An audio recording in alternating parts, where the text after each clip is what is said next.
ખેડામાં અજાણ્યા યુવકનો મૃતદેહ મળી આવ્યો। યોગી ફાર્મ કેનલમાંથી યુવકનો મૃતદેહ મળી આવ્યો।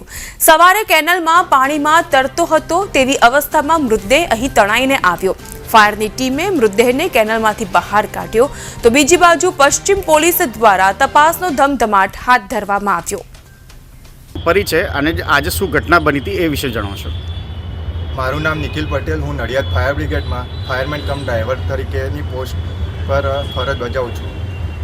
આજે અમને ડિસ્ટ્રિક્ટ ફાયર ઓફિસરના કોલ દ્વારા જાણ મળેલ કે નડિયાદ શહેરમાં યોગી ફાર્મ જોડે ઝલક નહેરમાં એક ડેડ બોડી તરતી આવેલ છે। તો ત્યાં આગળ અમે ઘટના સ્થળે પહોંચીને ત્યાં આગળ અમે જઈને ત્યાં ફાયરના ઇક્વિપમેન્ટ વડે એ ડેડ બોડીને બહાર કાઢીને ત્યાંના પોલીસ કોન્સ્ટેબલ હતા તેમને કાઢીને સોંપી દીધેલ છે।